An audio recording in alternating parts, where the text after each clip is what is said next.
Hi friends, আজ আমি তোমাদের সঙ্গে একটা রেসিপি নিয়ে চলে এসেছি, যেটা হচ্ছে 7 মাসের বেবিদেরকে তোমরা দিতে পারো। তার জন্য আমি নিয়ে নিয়েছি গাজর গ্রেট করে, নিয়ে নিয়েছি একটু শাক, আর নিয়েছি একটু পাকা পেঁপে আর কুমড়ো, পাকা মিষ্টি কুমড়ো। আর এটা হচ্ছে গোবিন্দভোগ চাল। প্যানের মধ্যে অল্প একটু ঘি দিয়ে মুগ ডালটাকে হালকা নেড়ে নিচ্ছি। আর নেড়ে নেওয়ার পর এর মধ্যে সবজিগুলো দিয়ে দেবো আর পরিমাণ মতো জল দিয়ে দেবো। আজ আমি অনেকটাই বানাবো, কারণ ছেলের সঙ্গে সঙ্গে মায়েরও একটু খাওয়া হয়ে যাবে, তাই একটু অনেকটাই বানিয়ে নিলাম। সবজি আর চাল দিয়ে একটু হলুদ দিয়ে দিলাম, তারপর ভালো করে এটাকে সেদ্ধ করে নিতে হবে।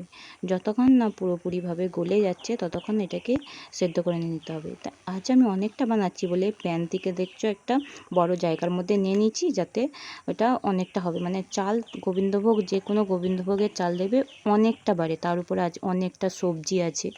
আর দেখো আমার অনেকটাই হয়েছে। বাবুকে কিছুটা দিয়ে তারপরে আমার জন্য রেখে দেবো।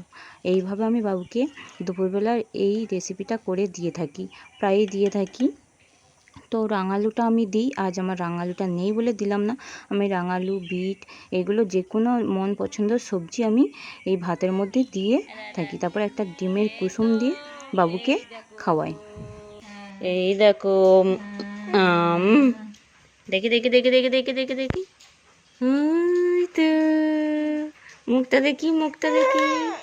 বাবা কান্না কেন? আবার একবার একবার একবার একবার একবার একবার একবার।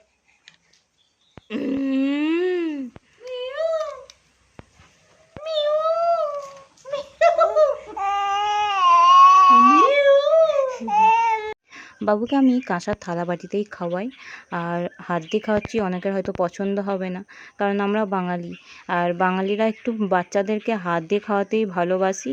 আর বাবু যেন তাইতে একটু বেশি ভালোবাসে মায়েদের হাতে করে খেতে। চামচ দিয়ে আগে খাওয়াতাম, বাবু অতটা পছন্দ করতো না। ভিডিওটা ভালো লাগলে অবশ্যই একটা লাইক সাবস্ক্রাইব করে দিয়ে যেও। Thank you for watching.